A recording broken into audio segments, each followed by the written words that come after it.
Good evening. बच्चों लोग आवाज आ रहा है?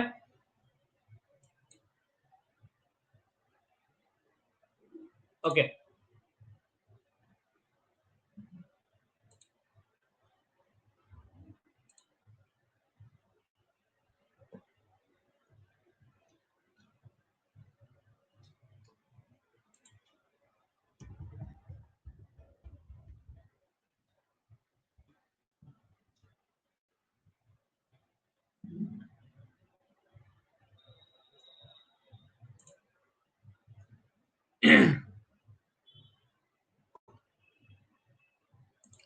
आदित्य इतने दिन बाद आया, कहाँ था?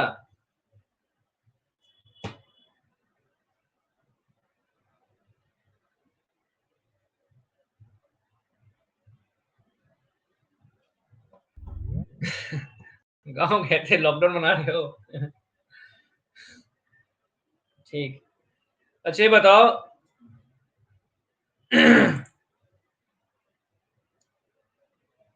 लास्ट क्लास में क्या हुआ था, क्या चल रहा था चैप्टर में? याद नहीं यार, बहुत दिन हो गए क्लास लिए तुम लोगों का।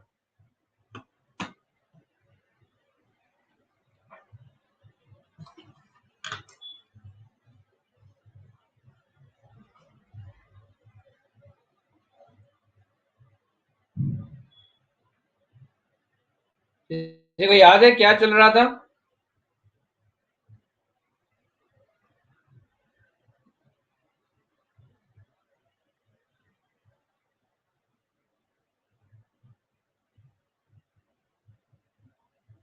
नहीं तो मुझे फिर शेड्यूल देखना पड़ेगा।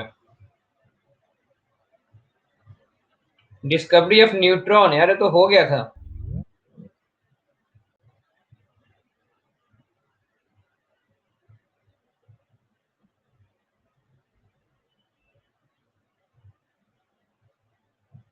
ओके। किसी के पास स्क्रीनशॉट है क्या लास्ट का? और सौरभ नहीं है क्या?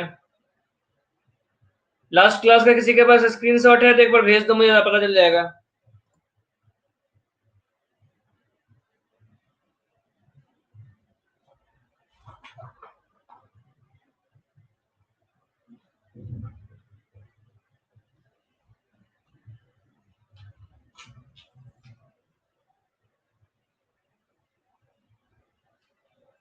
दिव्यांश ने किया था लास्ट क्लास, पता नहीं कहाँ गया।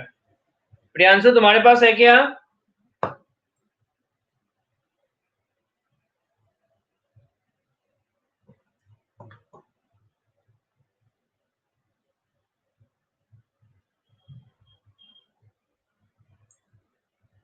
अच्छा नोट्स सर है बट मोबाइल में। ठीक है, जरा मुझे भेज दो जल्दी जल्दी से।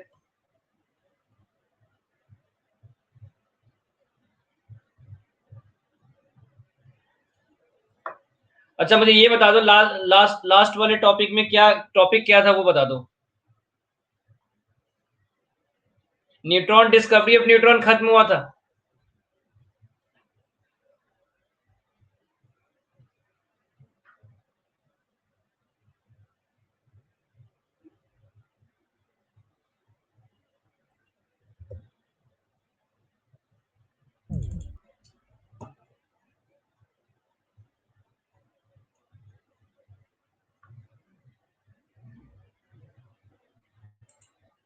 ठीक है चलो।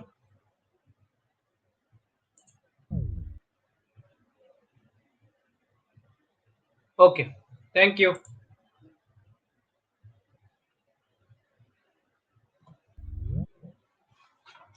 मतलब हमें एटॉमिक मॉडल्स पढ़ना।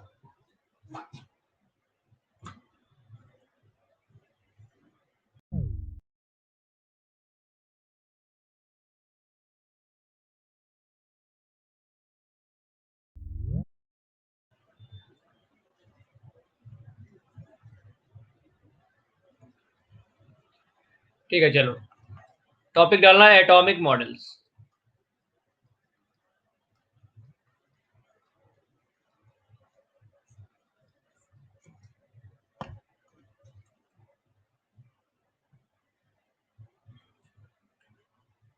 देखो सबसे पहला जो मॉडल था वो था थॉमसन्स थॉमसन्स एटॉमिक मॉडल।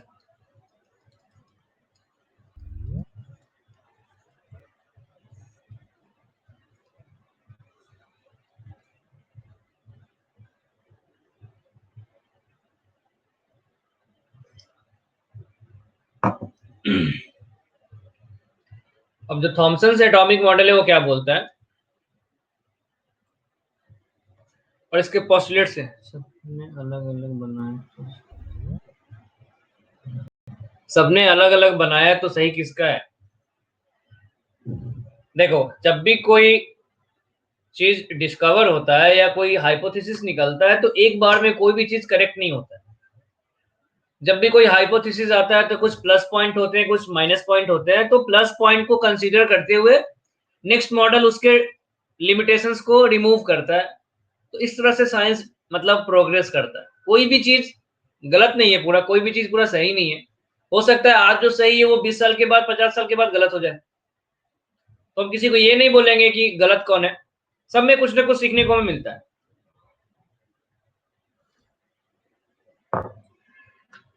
सो थॉमसन्स एटॉमिक मॉडल ये सबसे प्रिमिटिव मॉडल है, सबसे फर्स्ट मॉडल है। अब देखो इसका स्टेटमेंट क्या था और इसने एजम्पशन क्या लिए।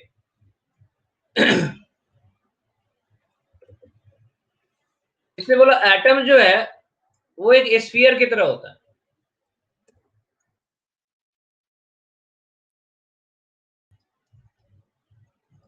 इसका स्टेटमेंट था atoms are spherical in shape.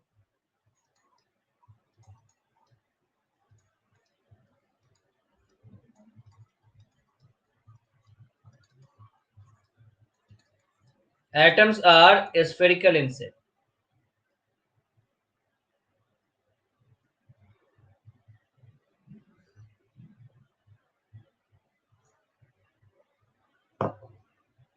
ठीक है, ये पहला पॉइंट हो गया। दूसरा, उसे ये पता था कि एटम जो है इलेक्ट्रॉन प्लस प्रोटॉन और न्यूट्रॉन से बना हुआ है। ये डिस्कवरी ऑफ एटम से सबको पता चल गया। तो उसने क्या बोला कि जो प्रोटॉन और न्यूट्रॉन है ये मास के लिए रिस्पॉन्सिबल होता है। ये सबको पता हो गया बिकॉज इलेक्ट्रॉन का मास नेग्लिजिबल आया था, ये आप लोगों ने भी देख लिया। तो उसने क्या बोला, mass of an atom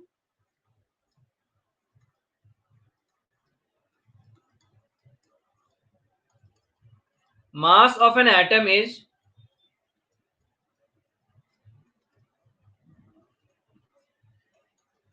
spherically distributed.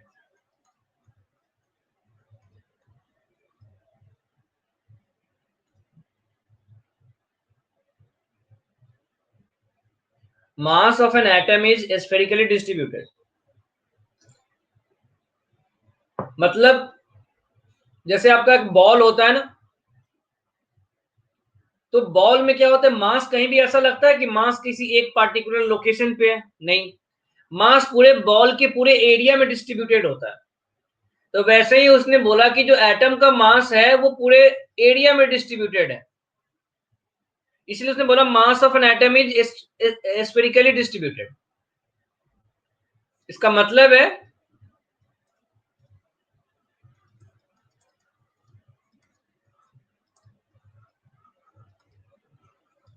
Distributed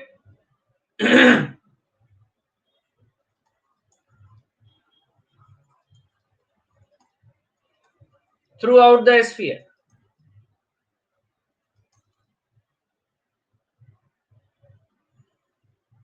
distributed through out the sphere. ठीक है, अब देखो प्रोटॉन पे कौन सा चार्ज होता है, पॉजिटिव, और न्यूट्रॉन पे चार्ज क्या होता है, जीरो। तो उसके हिसाब से क्या हो गया, स्फीयर इज पॉजिटिवली चार्ज्ड।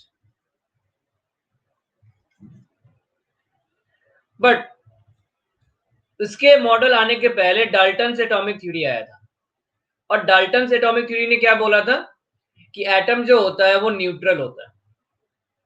तो इस पॉइंट को ख्याल रखते हुए उसने क्या बोला, एटम का, हाँ मैं उसी पॉइंट पे आ रहा हूं, उसने बोला इलेक्ट्रॉन सॉरी प्रोटॉन और न्यूट्रॉन से पूरा स्फीयर बना हुआ है, बट उसके इस कॉन्सेप्ट के हिसाब से स्फीयर क्या हो जाएगा, पॉजिटिव चार्ज। ठीक है, तो उसने क्या बोला, एटम जो है ओवरऑल इलेक्ट्रिकली न्यूट्रल होता है। Atoms are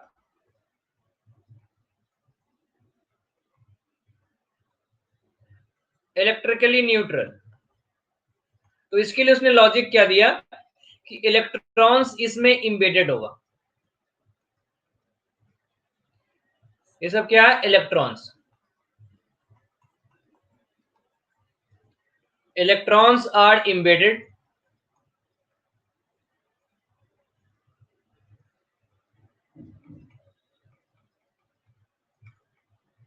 just like the seed of watermelon। जैसे जो तरबूज होता है, तरबूज में जैसे बीज लगा होता है ना ब्लैक कलर वाला, तो वैसे ही उसने बोला कि तरबूज में जैसे बीज लगा होता है वैसे ही एटम में इलेक्ट्रॉन्स इंबेडेड होता है, मतलब इलेक्ट्रॉन स्टैटिक होता है उसके हिसाब से, और स्फीयर जो पॉजिटिव चार्ज है। तो इस तरह का एक मॉडल होगा जो ओवरऑल क्या देगा, न्यूट्रल हो जाएगा। स्फीयर मेरा ओवरऑल न्यूट्रल हो जाएगा, किसके कारण, तो चार्ज के डिस्ट्रीब्यूशन के कारण। इलेक्ट्रॉन और पॉजिटिव चार्ज इस तरह से डिस्ट्रीब्यूटेड है कि नेट चार्ज हमें इस स्फीयर में क्या मिलेगा, जीरो मिलेगा। ये था थॉमसन का एटॉमिक मॉडल। अब देखो इसने जितने भी पॉइंट बताया सारे पॉइंट गलत हैं, एक पॉइंट को छोड़ के। एटम को अभी भी हम क्या मानते हैं, स्फीयर ही मानते हैं।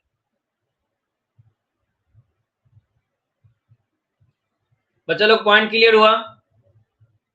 इसमें सीखने का बस एक ही पॉइंट है कि एटम स्फीयर होता है। स्फीयर में इसको हम ऐसा भी बोलते हैं, वाटरमेलन मॉडल भी बोलते हैं।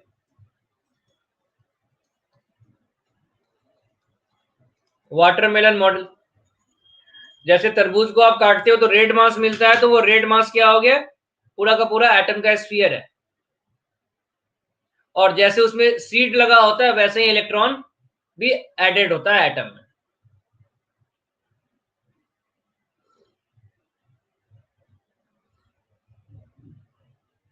बाकी सारे गलत पॉइंट है, तो इसको नोट डाउन करो, मैं इसके लिमिटेशंस लिखा देता हूं।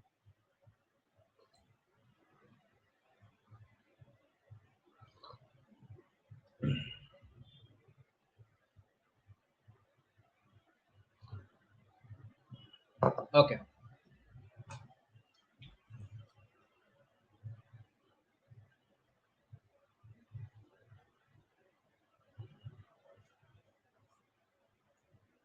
नहीं ये मत लिखो, लिमिटेशंस लिख लो।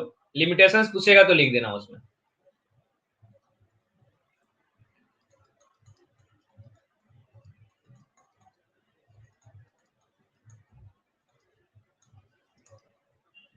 लेकिन limitations of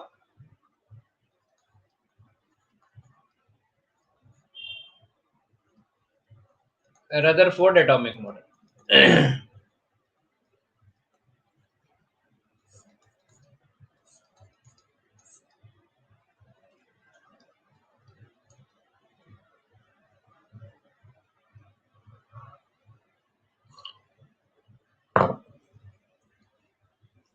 first point, according to, screen पे लिख रहा हूं वहां से आप लिखना। According to this model,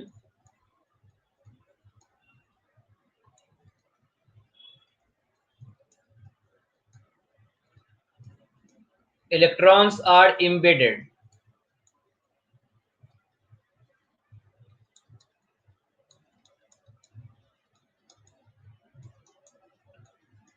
that is static in nature,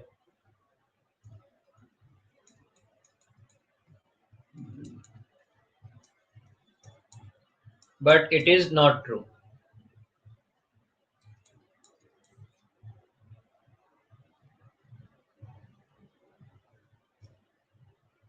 दूसरा,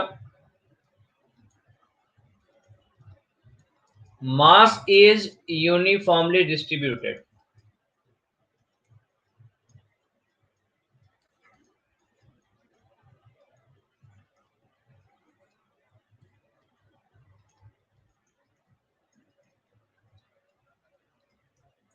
but it is not true.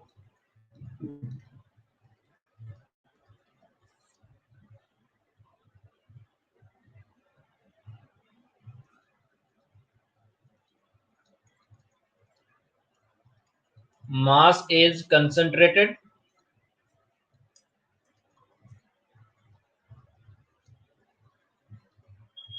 in a very small area.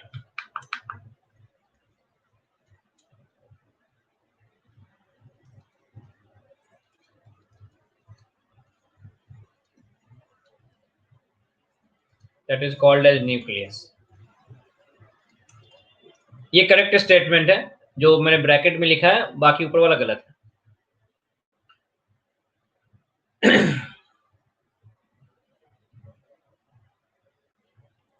ये इसका दो मेजर लिमिटेशंस है।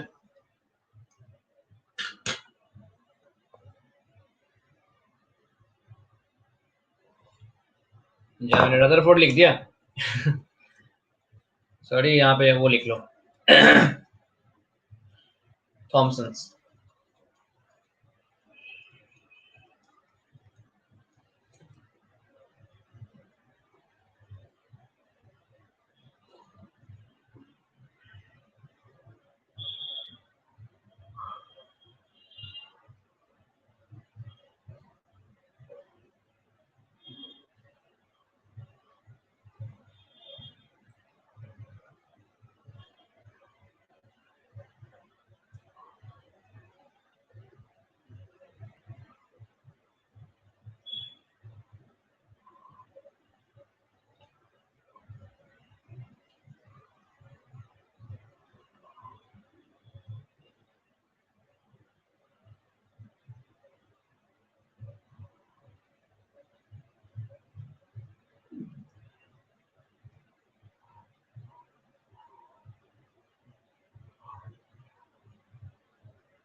हो जाने के बाद बताना मुझे।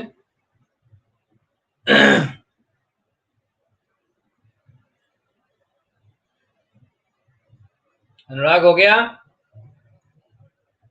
अनमोल, आदित्य, ओके।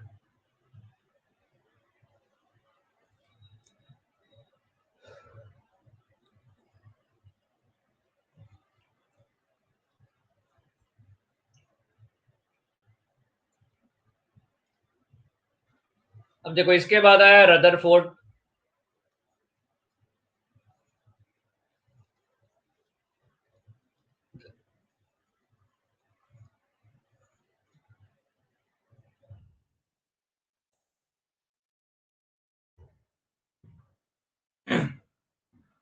अब देखो थॉमसन ने ना बिल्कुल कहानी सुनाया था, मतलब उसने कोई एक्सपेरिमेंट ये सब नहीं किया था, बट रदरफोर्ड ने एक प्रॉपर एक्सपेरिमेंट किया और बहुत बार एक्सपेरिमेंट किया, फिर एक फाइनल कंक्लूजन पे पहुंचा। तो कभी भी अगर ये क्वेश्चन कोई पूछे आपसे कि रदरफोर्ड एटॉमिक मॉडल से क्या डिस्कवर हुआ था, तो क्या लिखेंगे? रदरफोर्ड एटॉमिक मॉडल से डिस्कवर किया हुआ था तो न्यूक्लियस। एटम के बारे में नहीं, उसने न्यूक्लियस के बारे में पहली बार बताया था। तो एक पॉइंट लिख लेना, Rutherford atomic model discovered nucleus of an atom.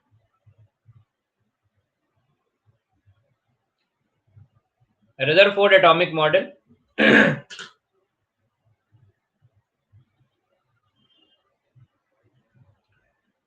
discovered nucleus of an atom.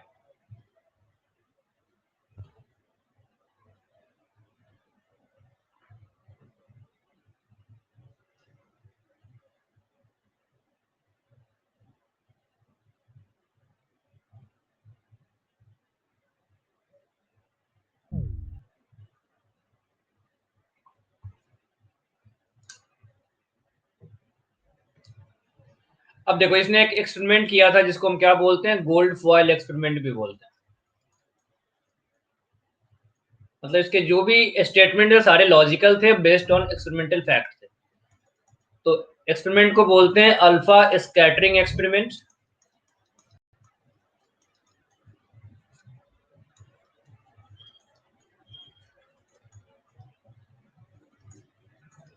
और इसको बोलते हैं गोल्ड फॉयल एक्सपेरिमेंट।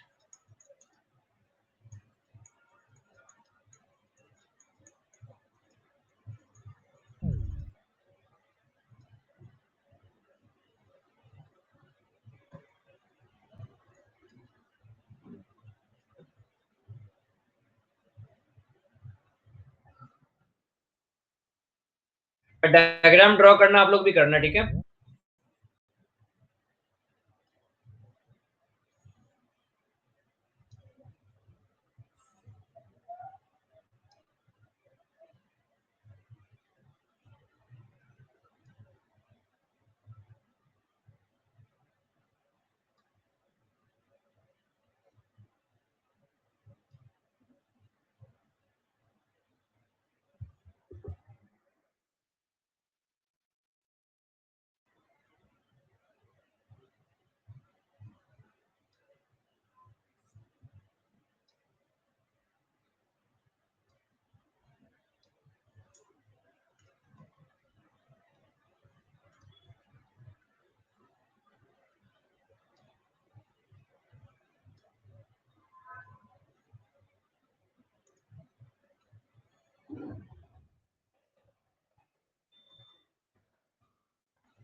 मैं सेटअप बना रहा हूँ एक्सपेरिमेंट में जो सेटअप यूज किया गया।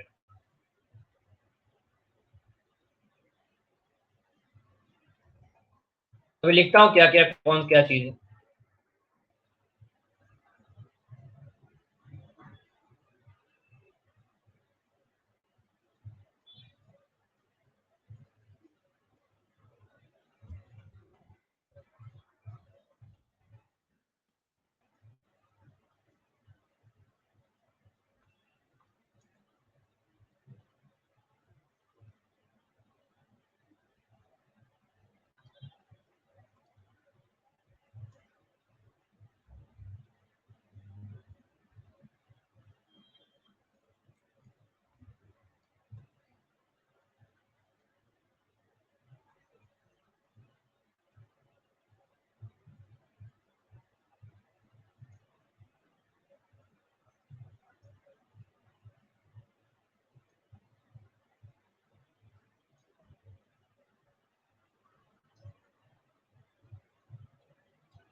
चलो इसको नोट डाउन करो, मैं लिखता हूँ यहाँ पे।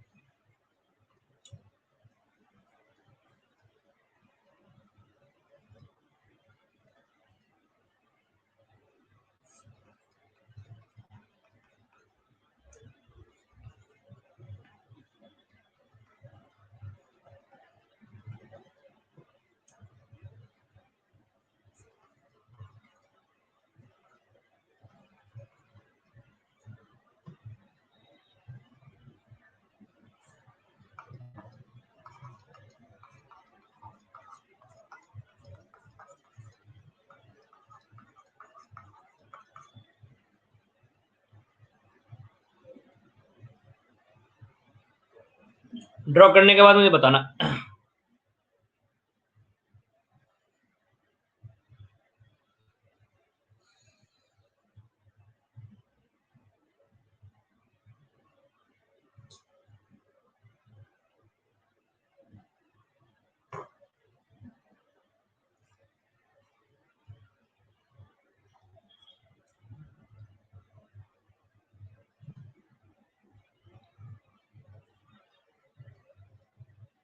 ओके,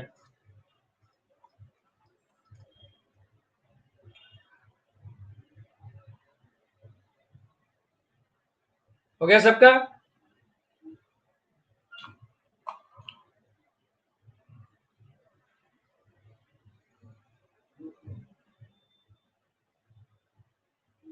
ओके, ठीक है, जल्दी करो सक्षम।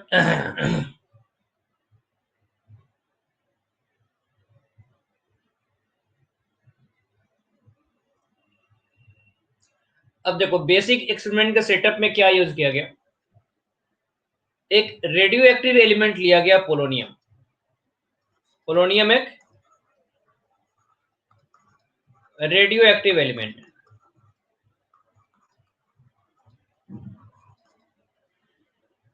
और बेसिकली ये क्या इमिट करता है? तो अल्फा पार्टिकल इमिट करता है। Yes, radio active. तो यहां से अल्फा पार्टिकल आपने चूज किया। अल्फा पार्टिकल बेसिकली क्या होता है, पहले भी मैंने बताया है। अल्फा पार्टिकल होता है He2+, that is nucleus of helium atom.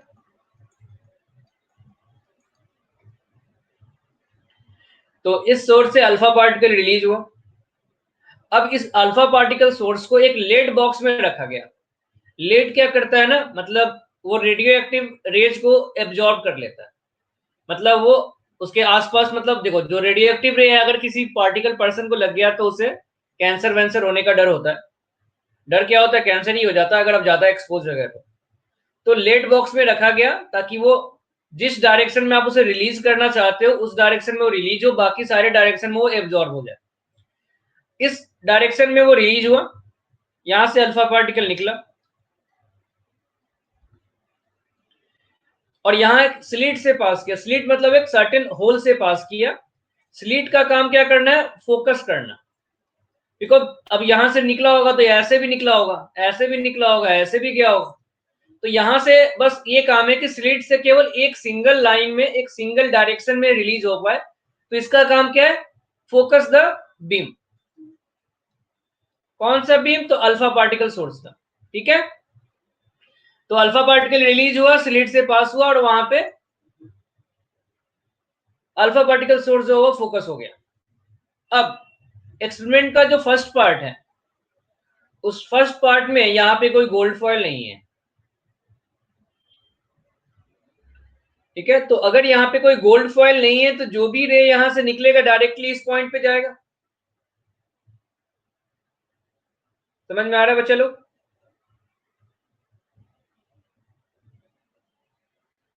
तो इन एब्सेंस ऑफ गोल्ड फॉयल,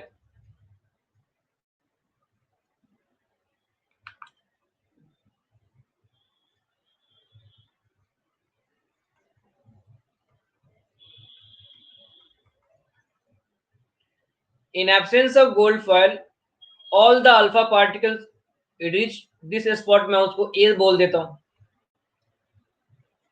ठीक है, और फिर क्या किया उन्होंने? यहाँ पे इंटेंसिटी मेजर कर लिया। ये आई नॉट इंटेंसिटी में उन्होंने मेजर कर लिया इस पॉइंट पे। इंटेंसिटी क्या होता है? कितना लाइट। देखो ये डिटेक्टर है।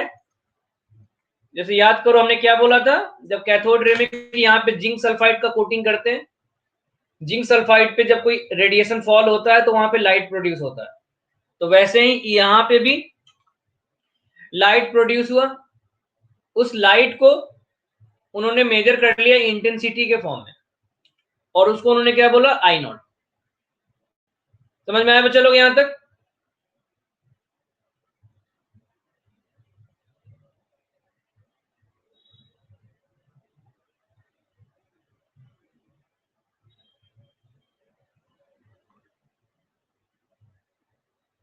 अच्छा लोग समझ में आया यहां तक?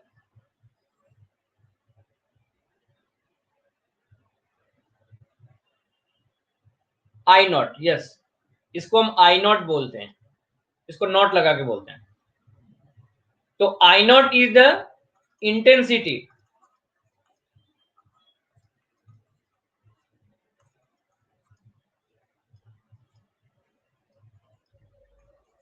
इन एब्सेंस ऑफ गोल्ड फॉइल।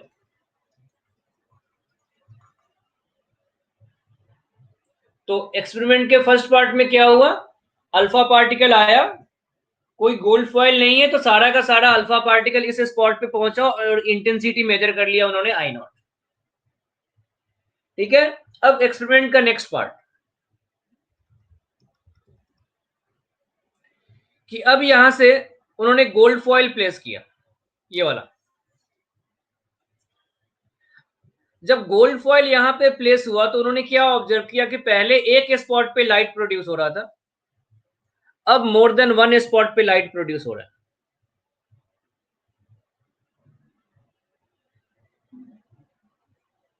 तो चलो क्या पूछ रहे हो, इंटेंसिटी क्या होता है?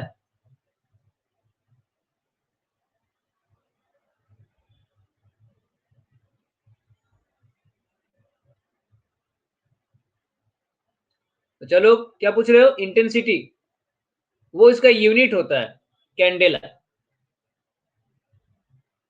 इंटेंसिटी को मैं आपको सिंपल फॉर्म में बता देता हूं कैसे, इंटेंसिटी का मतलब क्या होता है। देखो सपोज आपके जिस रूम में आप बैठे हो उस रूम में कोई बल्ब या सीएफएल या कुछ एलईडी कुछ जल रहा होगा, जल रहा है ना? तो वहां से कुछ लाइट, वहां से कुछ रेडिएशन रिलीज हो रहा है। तो इंटेंसिटी जो होता है, इंटेंसिटी को हम ऐसे डिफाइन करते हैं, एनर्जी पर यूनिट एरिया, कितना एनर्जी रेडिएट हो रहा है पर यूनिट एरिया से। कभी कभी आप देखते होगा कि लाइट, कभी कभी वोल्टेज ज्यादा सप्लाई होता है तो रूम में बहुत ज्यादा लाइट हो जाता है नॉर्मल के रिस्पेक्ट में। इसका मतलब क्या हुआ, वहां पे ज्यादा एनर्जी रेडिएट हो रहा है। तो जितना ज्यादा वो ब्राइट स्पॉट बना हुआ है आपका बल्ब या सीएफएल या एलईडी, उतना ज्यादा आपका इंटेंसिटी होगा। कैसे नापते हैं, एक डिवाइस होता है उसको बोलते हैं फ्लक्स मीटर बोलते हैं। इंटेंसिटी मेजर करने का डिवाइस होता है फ्लक्स, उसको बोलते हैं फ्लक्सोमीटर। एरिया तो आप खुद मेजर कर सकते हो, बल्ब का एरिया मेजर करना कौन सा बड़ा बात है, सीएफएल का एरिया मेजर करना है।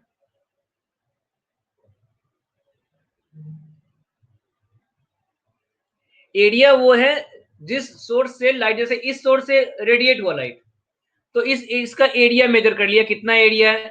और फ्लक्सोमीटर से क्या करते हैं, यहां से एनर्जी मेजर कर लेते हैं, तो वो आपको इंटेंसिटी मेजर करके बता देता है। समझ में आया?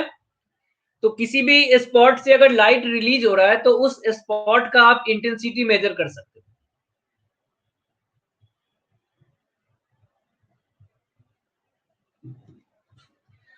तो एक्सपेरिमेंट का फर्स्ट पार्ट क्या हुआ, उन्होंने यहां पे इंटेंसिटी मेजर कर लिया। अब गोल्ड फॉइल को प्लेस किया, तो अब मान लो यहां पे इंटेंसिटी आ गया आई नॉट डैश, और बाकी जगह पे इंटेंसिटी इस तरह का कुछ आया, I1 I2 इस तरह का आया। तो उन्होंने क्या किया, इंटेंसिटी मेजर कर लिया। उन्होंने मेजर कर लिया I naught dash by I naught into 100। फिर उन्होंने मेजर किया I1 by I naught into 100। फिर उन्होंने मेजर किया I2 by I naught into 100। तो इससे पता क्या चला, उन्होंने ये पता कर लिया कि हर एक स्पॉट पे, इस स्पॉट के रिस्पेक्ट में कितना एनर्जी यहां से रेडिएट हो रहा है। और इसके बेसिस पे फिर उन्होंने अपना क्या दिया, ऑब्जर्वेशन दिया कि कितना परसेंटेज लाइट कहां पे पहुंच रहा है। बात समझ में आ रहा है बच्चा लोग?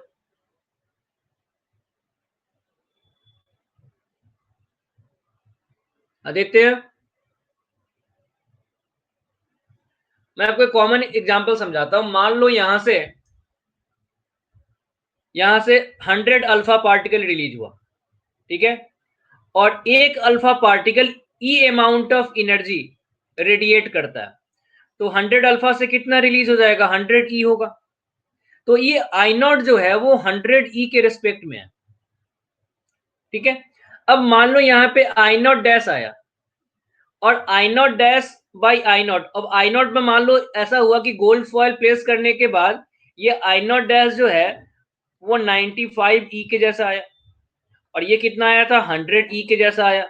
तो ये हमें कितना बताएगा, 95% बताएगा ना। तो बेसिकली इस रेशियो के बेसिस पे उन्होंने हर पॉइंट पे ये पता किया कि कितना परसेंटेज अल्फा पार्टिकल कहां पे जा रहा है और इसके बेसिस पे उन्होंने ऑब्जर्वेशन दिया। अब वो ऑब्जर्वेशन क्या था वो मैं आपको लिख के बताता हूं। एक्सपेरिमेंट समझ में आया?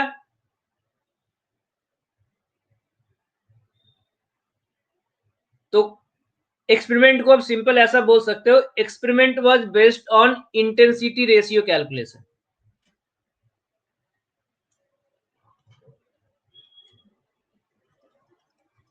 इंटेंसिटी रेशियो कैलकुलेशन, इसके बेसिस पे उन्होंने ऑब्जर्वेशन दिया। तो ये आप सब लोगों ने लिख लिया ये पॉइंट।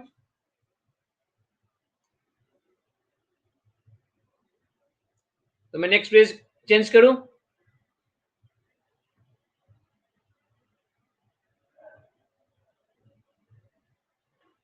ठीक है,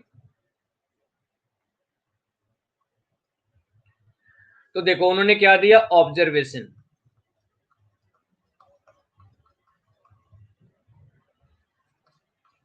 observation of experiment.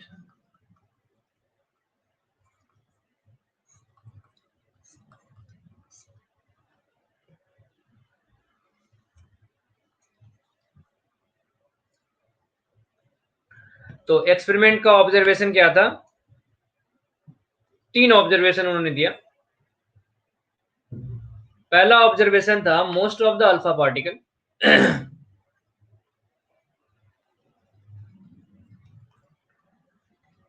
most of the alpha particle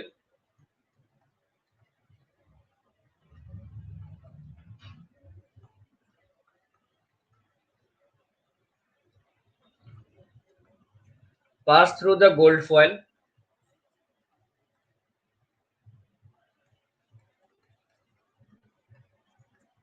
without being deflected.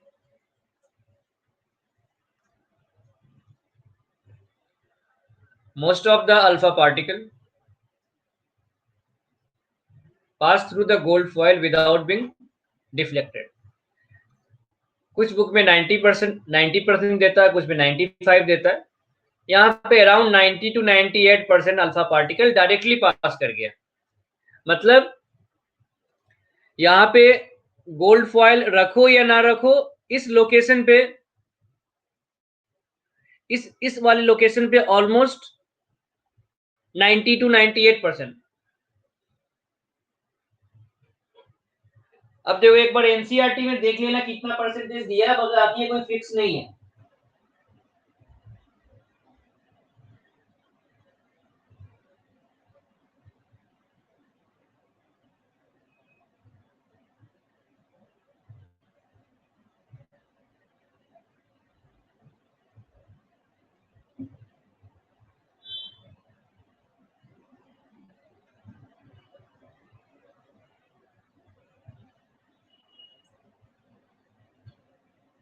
अगर लिखना हो तो 98% लिख दो, मैक्सिमम लिख दो, क्या फर्क पड़ता है। बाकी एक्सपेरिमेंटल फैक्टर क्यों बोल रहा हूं ऐसा, देखो ये बहुत सारे फैक्टर्स पे डिपेंड करता है। ये थिकनेस है, ये थिकनेस चेंज करोगे तो चेंज होगा। यहां से speed of alpha particle change करोगे तो चेंज होगा। यहाँ पे कितना पोटेंशियल से इसको एक्सीलरेट किया उससे फर्क पड़ता है।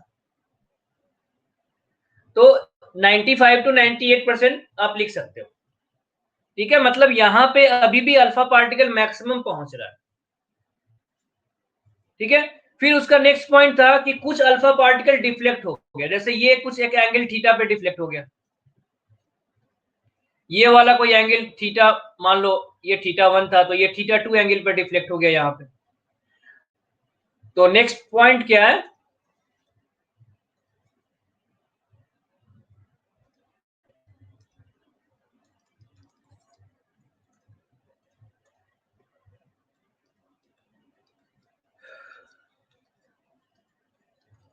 Sum of the alpha particle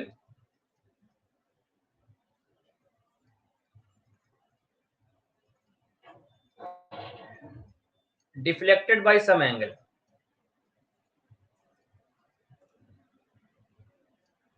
Sum of the alpha particle deflected by some angle.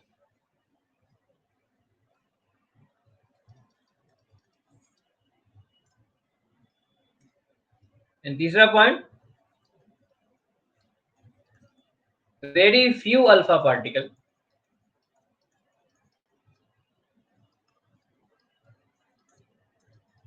about 1 in 20,000. कुछ बुक में 10,000 भी लिखता है, आप मैक्सिमम लेके चलो. About 1 in 20,000 return back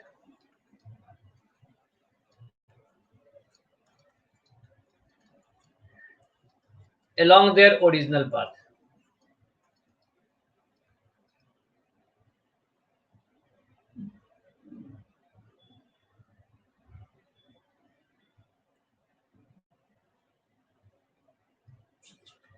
Very few alpha particle about 1 in 20,000 return back along their original path.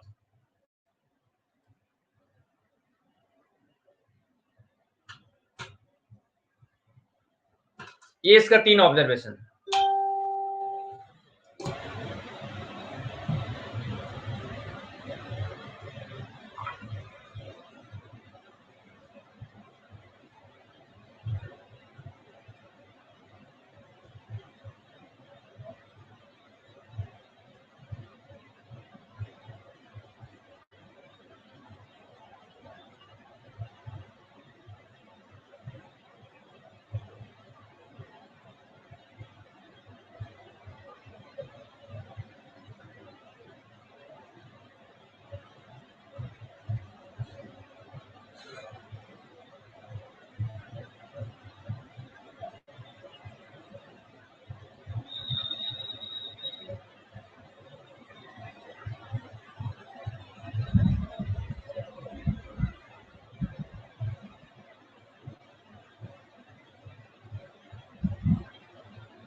अब देखो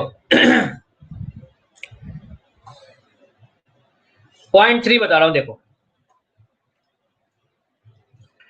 पॉइंट 3 का मतलब क्या हुआ कि कुछ अल्फा पार्टिकल जो था कहां से फेंका गया, इस डायरेक्शन से फेंका गया, वो यहां पे कॉलिजन करने के बाद इसी डायरेक्शन पे वापस आ गया, जिसे जैसे जा रहा है वैसे ही वापस आ गया, मतलब 180 डिग्री पे रिटर्न बैक हो गया.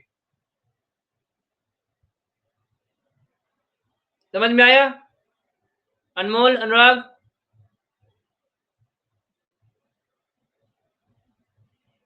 कुछ पार्टिकल, मैक्सिमम पार्टिकल यहां पहुंचा, कुछ पार्टिकल डिफ्लेक्ट होके इन एंगल्स पे पहुंचा, और कुछ पार्टिकल जो रिटर्न बैक हो गया. ये उसका ऑब्जर्वेशन था, और इसी ऑब्जर्वेशन के बेसिस पे फिर उसने कंक्लूजन निकाला. ठीक है, अब कंक्लूजन क्या है वो देखो. इन्हीं ऑब्जर्वेशन पॉइंट से हम कंक्लूजन भी निकाल लेंगे.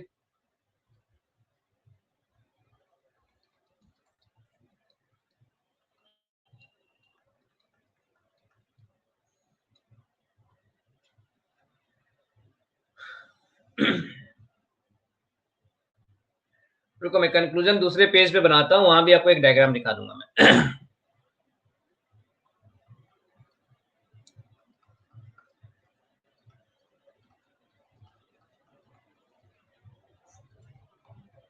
एक मैं डायग्राम ड्रॉ कर रहा हूं, आप भी ड्रॉ करना.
अभी डायग्राम ड्रॉ करो, मैं बताता हूं इसका मतलब क्या है।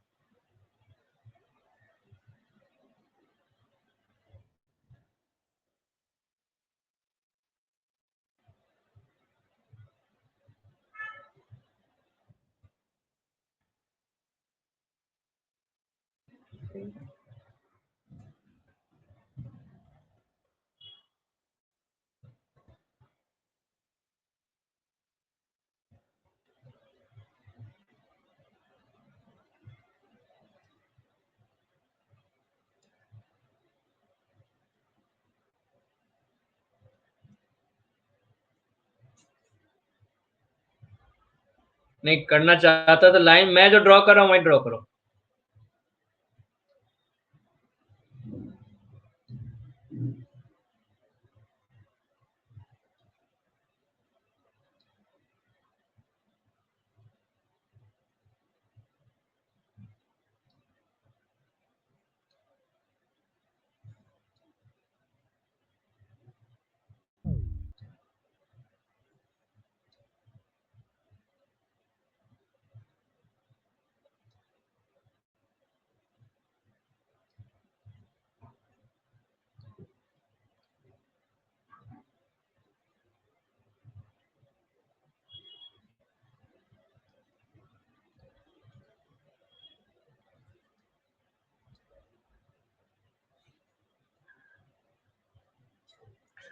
अब देखो कंक्लूजन हम इसी डायग्राम पे कर सकते हैं।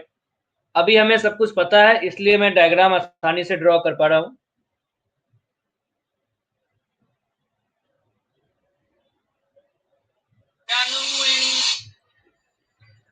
अब देखो बहुत से लाइन मैंने ड्रॉ किए, सारे लाइन क्या है, ये अल्फा पार्टिकल का सोर्स है। ठीक है, अल्फा पार्टिकल आया, मैक्सिमम अल्फा पार्टिकल डायरेक्टली निकल गया,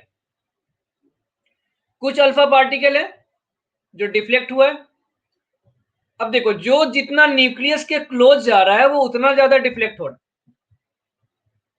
क्यों? बिकॉज अल्फा पार्टिकल पे कौन सा चार्ज है? पॉजिटिव। न्यूक्लियस में कौन सा चार्ज होता है? पॉजिटिव। पॉजिटिव और पॉजिटिव के बीच में रिपल्सन लगेगा, और उस रिपल्सन के कारण क्या होगा? ये डिफ्लेक्ट होगा। समझ में आ रहा है?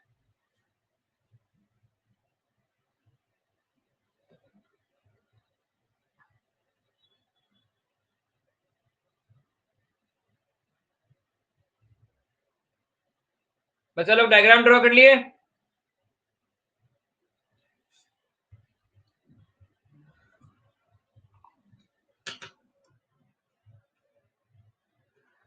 तो देखो पहला ऑब्जर्वेशन क्या था? Most of the alpha particle pass through the gold foil. उसका रीजन क्या है?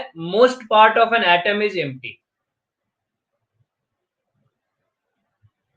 तो कंक्लूजन जो फर्स्ट पॉइंट निकलेगा वो क्या निकलेगा? Most part of an atom is empty,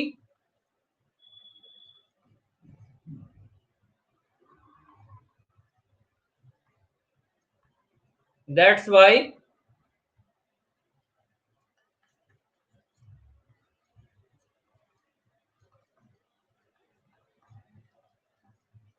most of the alpha particle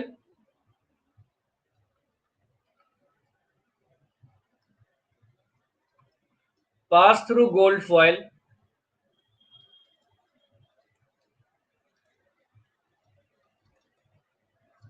without being deflected। पहला पॉइंट क्लियर हुआ बच्चे लोग?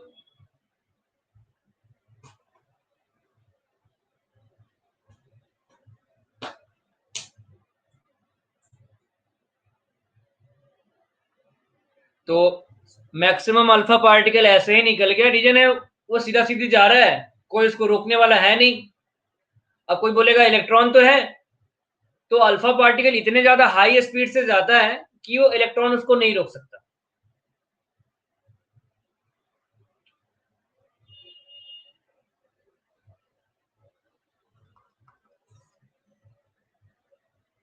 इलेक्ट्रॉन के पास मास भी नहीं होता, और अल्फा पार्टिकल का मास उससे बहुत ज्यादा है, ऑलमोस्ट 7,000 8,000 टाइम्स ज्यादा है, और ऊपर से बहुत हाई स्पीड पे है।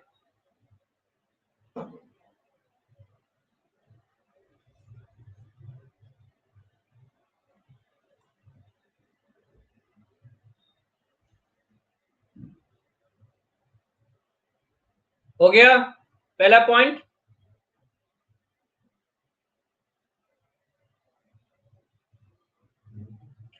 अब आते हैं तीसरा ऑब्जर्वेशन का थर्ड पॉइंट कि अबाउट 1 in 20,000। अब देखो कोई पार्टिकल, ये वाला जो ब्लू वाला मैंने लाइन ड्रॉ किया है, ये पार्टिकल ऐसे गया और उसी डायरेक्शन में रिटर्न बैक हो गया। इसका मतलब क्या हुआ कि ये बहुत किसी हेवी पार्टिकल से कोलाइड किया है। जैसे यहां से अल्फा पार्टिकल आया, यहां पे निकल गया ऐसे, यहां पे आया निकल गया ऐसे, तो ये अलग बात है। लेकिन ये डायरेक्टली रिटर्न बैक हो रहा है और ये नंबर बहुत छोटा है। इसका मतलब क्या है, अल्फा पार्टिकल किसी बहुत हेवी ऑब्जेक्ट से कोलाइड किया है और ये जो भी ऑब्जेक्ट है बहुत छोटे से एरिया में है। ये नंबर प्रिडिक्ट कर रहा है। अगर नंबर ये बहुत ज्यादा होता, इसका मतलब था कि वो एरिया भी कुछ ज्यादा होता। बात समझ में आ रहा है मैं क्या बोल रहा हूं? तो इस पॉइंट के बेसिस पे उसने क्या बोला, mass of an atom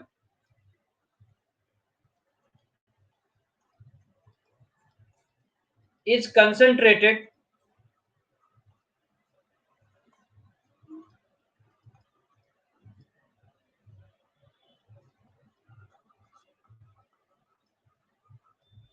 in a very small area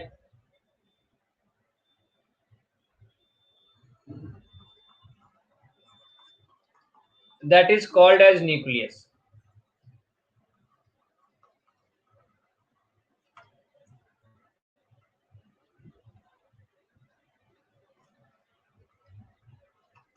That is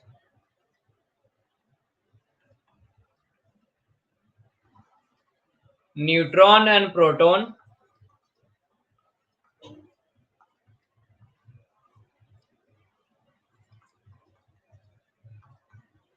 are present in the nucleus.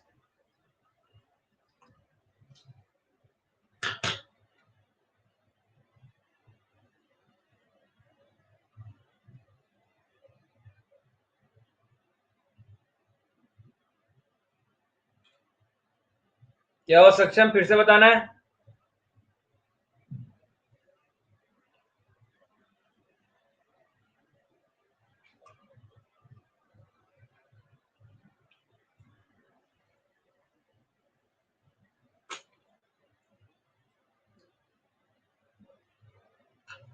अनुराग फिर से बताना है क्या?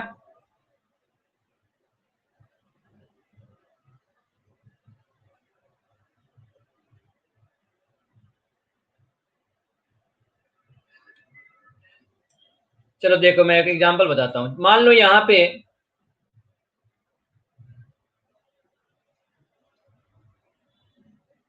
मान लो ये कोई पेड़ है और इस पेड़ पे यहां पे कुछ आम लगा हुआ है और आप यहां से खड़ा होके इस पे पत्थर मार रहे हो, ठीक है?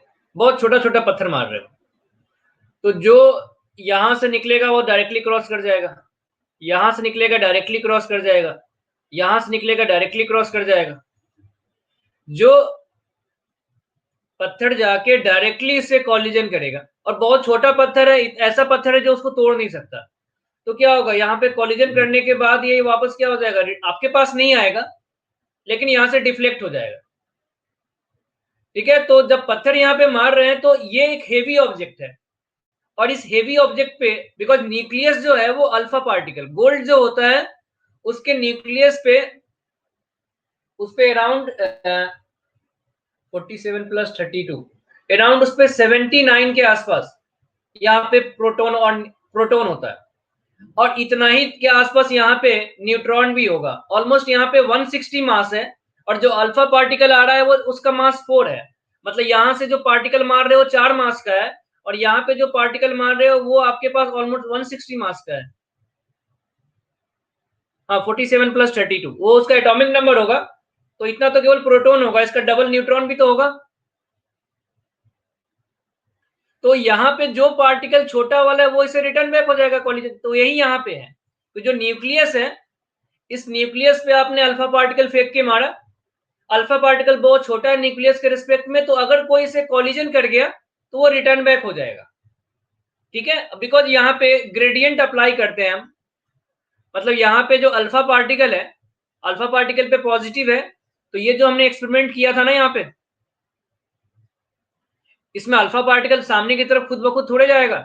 यहाँ पे हम क्या करते हैं, इलेक्ट्रिक फील्ड अप्लाई करते हैं, सामने की तरफ नेगेटिव पोटेंशियल और पीछे की तरफ क्या लगाते हैं हम, पॉजिटिव पोटेंशियल, तो ये नेगेटिव इसको खींचता है इधर।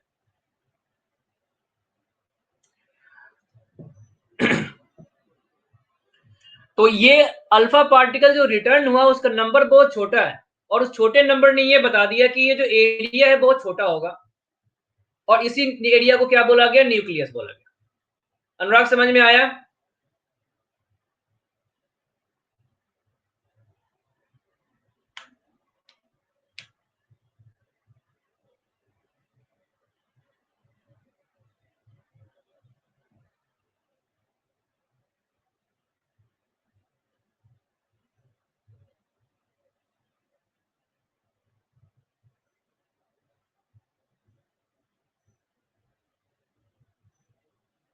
लिख लिया आप लोगों ने?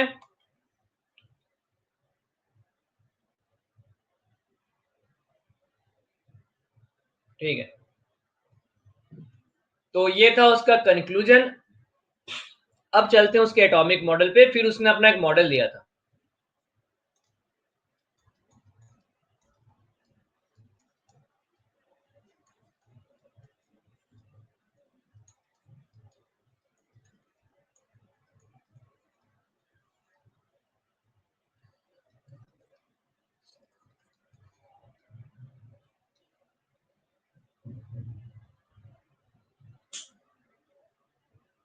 ये उसका कंक्लूजन था। अब इसके बेसिस पे वो अपना एटॉमिक मॉडल देगा कि कैसे होगा, क्या होगा।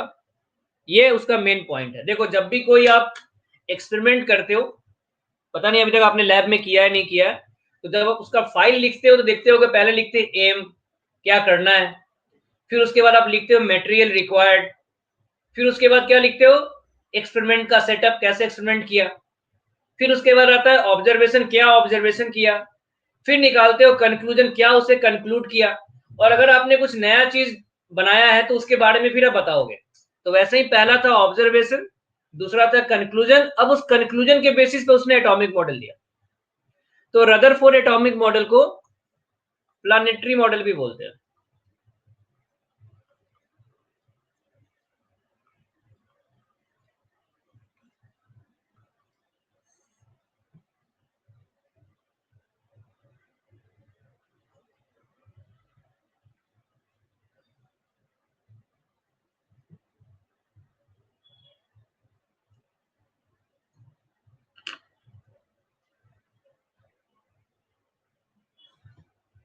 अब देखो, सबसे पहला उसका स्टेटमेंट क्या था,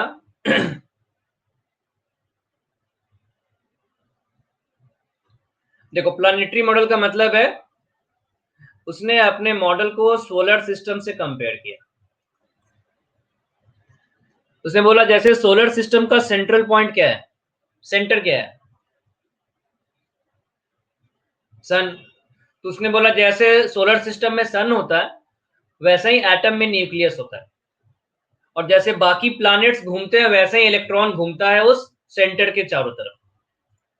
तो फर्स्ट क्या था, electron revolve around the nucleus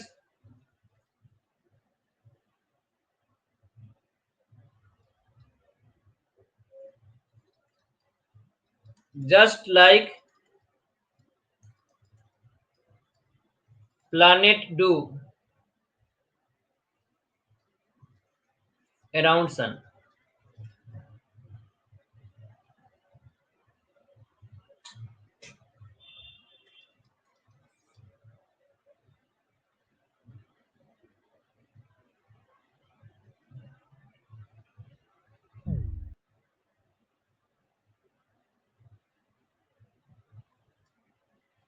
next point,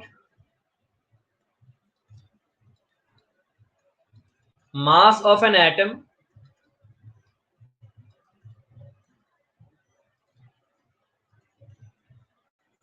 is concentrated in a very small area.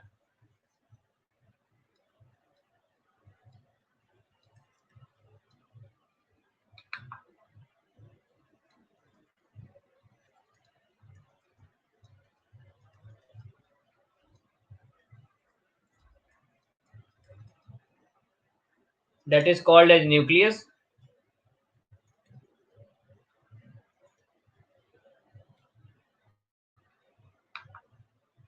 That is neutron and proton.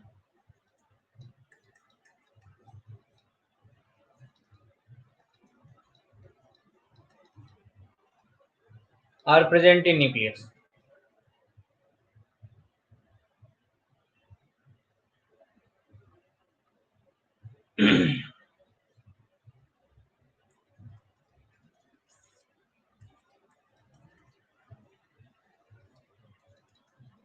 Nucleus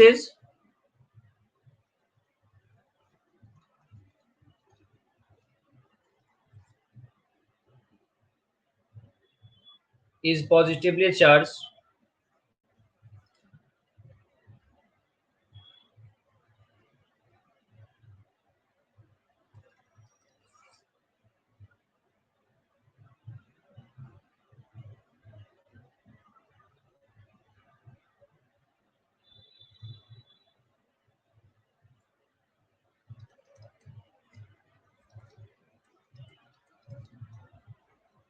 And size of nucleus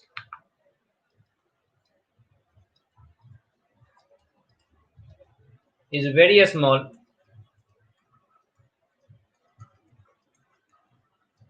in compare to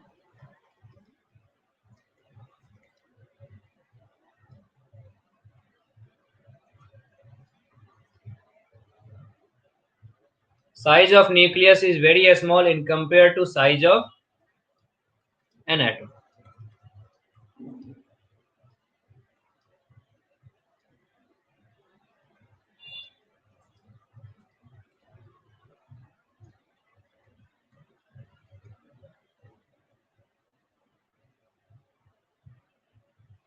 ये रदरफोर्ड का एटॉमिक मॉडल था.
हो गया.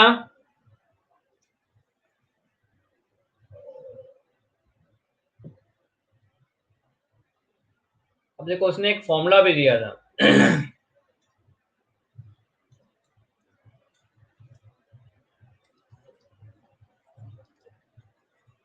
अभी पढ़ लो, class 11 में आपको काम आ जाएगा. Radius of nucleus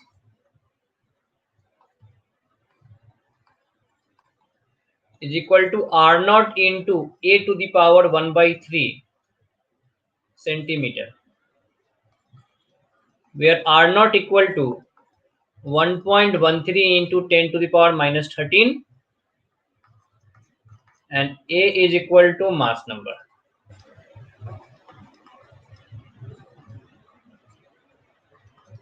That is equal to n plus p.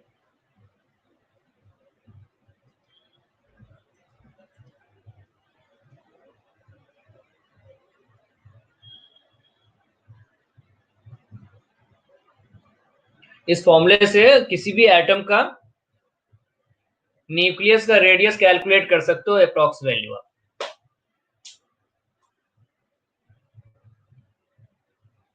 और उसके बेसिस पे उसने कुछ रिलेशंस भी दिए हैं, वो हम देख लेंगे अभी।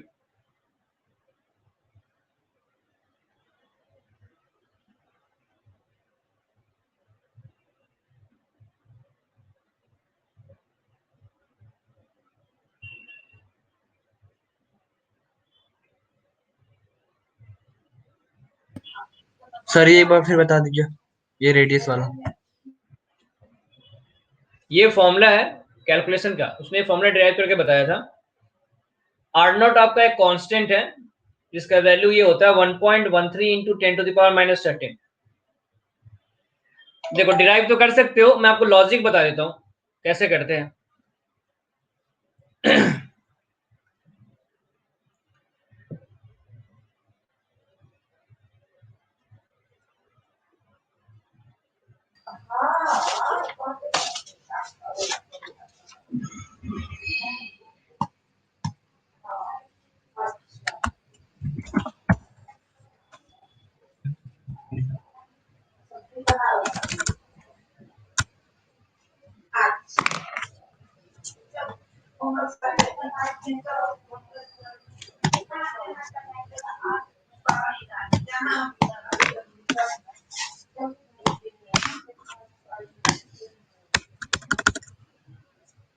अब देखो एक्सपेरिमेंट में क्या किया उन्होंने, ये अल्फा पार्टिकल है, अल्फा पार्टिकल पे चार्ज होता है +2e, ठीक है। और ये कोई एटम है, इसके न्यूक्लियस पे चार्ज, न्यूक्लियस पे क्या होता है, प्रोटॉन मिलता है। तो प्रोटॉन में 1 यूनिट चार्ज होता है, तो न्यूक्लियस पे चार्ज होता है +Ze।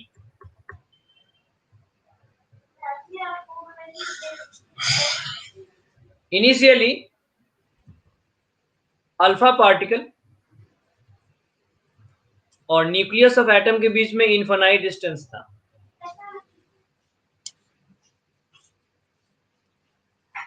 तो यहां पे कुछ सर्टेन स्पीड के साथ उसे फेंका गया। अब देखो यहाँ पे दो फॉर्मूला चाहिए, एक फॉर्मूला चाहिए काइनेटिक एनर्जी का, that is equal to ½ mv², और दूसरा चाहिए पोटेंशियल एनर्जी का।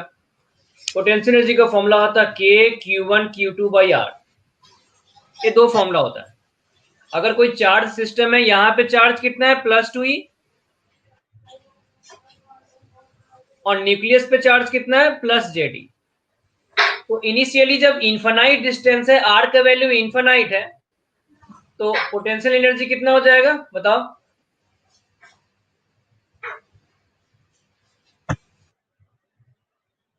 बोलो, अगर आर के वैल्यू इनफाइनाइट है तो पोटेंशियल एनर्जी कितना हो जाएगा।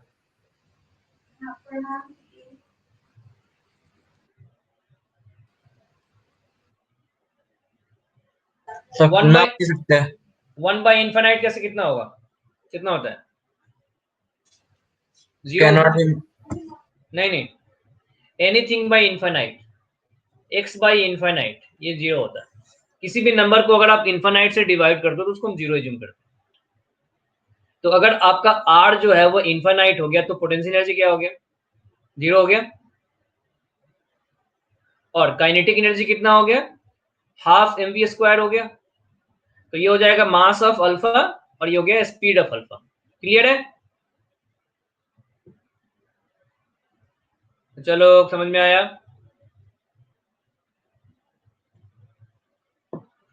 अब केस 2 देखो,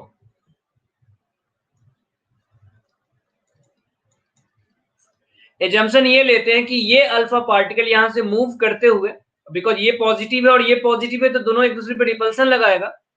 तो ये एज्यूम करते हैं कि अल्फा पार्टिकल जाके न्यूक्लियस के किसी क्लोज डिस्टेंस पे रुक जाएगा। तो नेक्स्ट एजम्पशन क्या है,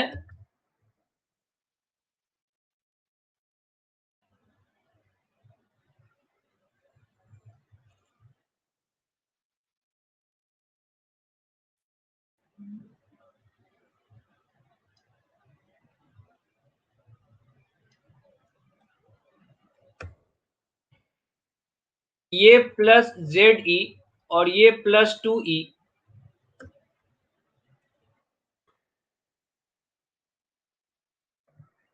ये r डिस्टेंस पे जाके रुक गया। यहां पे स्पीड क्या हो गया अल्फा का 0, और अगर स्पीड 0 हो गया तो काइनेटिक एनर्जी क्या हो जाएगा 0 हो जाएगा, और पोटेंशियल एनर्जी क्या हो जाएगा k 2 JD square by R हो जाएगा। इस फॉर्मूले से देखो, यहां पे आप क्या लिख सकते थे k into 2e into Z E by infinite, तो ये 0 हो गया था, और यहां पे क्या हो जाएगा k 2e into Z E by R हो जाएगा। तो अब सिस्टम से कोई एनर्जी लॉस होता नहीं है, तो due to conservation of energy,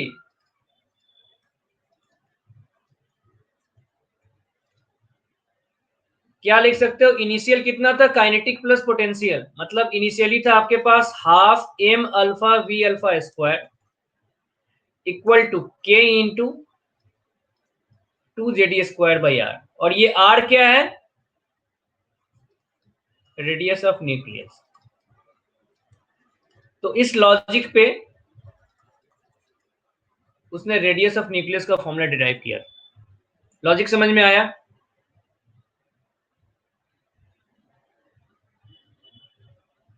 एक और बार समझा दीजिए। अल्फा पार्टिकल को एक वी स्पीड से फेंका, ये जब इधर जाएगा तो ये रिपल्सन लगाएगा, दोनों पे पॉजिटिव है तो ये रोकने की से कोशिश करेगा, तो जितना क्लोज जाएगा उतना रिपल्सन बढ़ेगा, फिर क्या होगा कि न्यूक्लियस के क्लोज जाके ये स्टॉप हो जाएगा, मतलब इस पॉइंट पे इसका स्पीड क्या हो जाएगा 0 हो जाएगा। तो पहले उसके पास काइनेटिक एनर्जी था, पोटेंशियल एनर्जी 0 था बिकॉज इन्फिनाइट डिस्टेंस से फेंका था, बट अब वो आर डिस्टेंस पे आ गया तो ये जो काइनेटिक एनर्जी है वो लॉस हो गया, मतलब 0 हो गया। तो एनर्जी कभी भी, आपने पढ़ा होगा कि एनर्जी कभी भी क्रिएट नहीं कर सकते, डिस्ट्रॉय भी नहीं कर सकते, बस एनर्जी एक फॉर्म से दूसरे फॉर्म में कन्वर्ट होता है।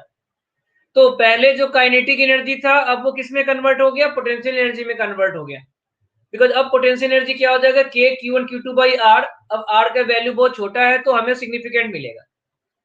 तो इसी लॉजिक पे कंजर्वेशन ऑफ एनर्जी पे kinetic energy initial is equal to potential energy final, इसको इक्वेट करो तो यहां से आप आर का एक्सप्रेशन निकाल सकते हो। अल्फा का मास पुट करना पड़ेगा सर डिस्टेंस को हमने इनफाइनाइट क्यों लिया? बिकॉज पहले हमने ये माना था कि एक देखो एटम का साइज बहुत छोटा होता है और आपने एक डिस्टेंस से फेंका, उसके एटम के हमारे लिए इन्फानाइट अलग है, ठीक है, एक एटम के लिए इन्फानाइट अलग है, बिकॉज इन्फानाइट क्या रिलेटिव ही तो है, कोई फाइनाइट तो है नहीं। तो जब आपका आपके डिस्टेंस के रिस्पेक्ट में कोई डिस्टेंस बहुत ज्यादा है तो उसको आप इन्फानाइट ले लेते हो। तो बेसिक लॉजिक ये था कि जिस पॉइंट से हम स्टार्ट कर रहे हैं उस पॉइंट पे न्यूक्लियस कोई रिपल्सन नहीं लगाना चाहिए, मतलब जो भी आपके पास स्पीड है वो स्पीड जाके आपका रिपल्सन के कारण पोटेंशियल एनर्जी में कन्वर्ट होना चाहिए।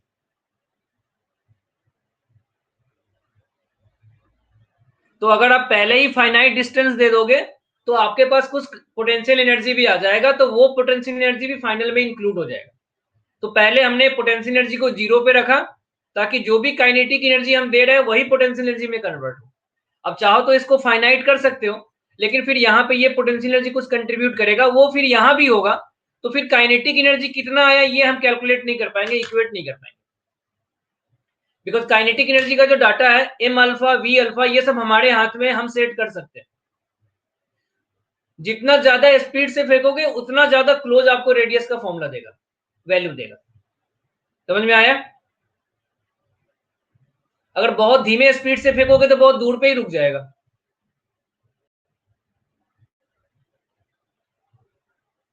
तो जितनी, इसीलिए बोलते हैं कि क्लोजेस्ट अप्रोच देता है ये, एग्जैक्ट रेडियस नहीं देता बट क्लोजेस्ट अप्रोच दे देता है।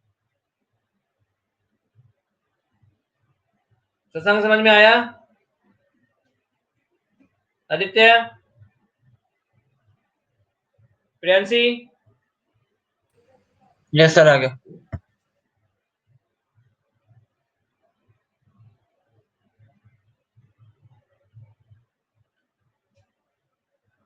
तो ये लिख लो ये वाला फॉर्मूला, इसी फॉर्मूले के बेसिस पे उसने डिराइव किया था।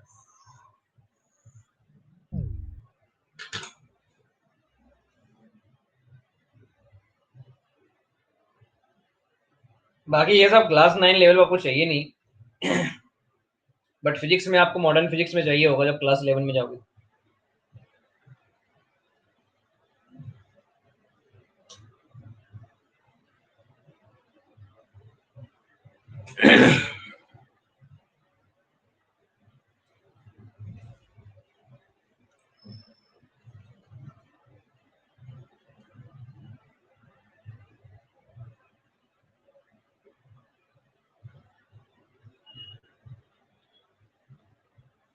तो यही था आपका रदरफोर्ड एटॉमिक मॉडल।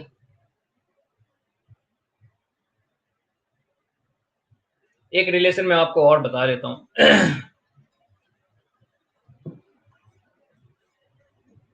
यहाँ पे एक पॉइंट लिख लेना,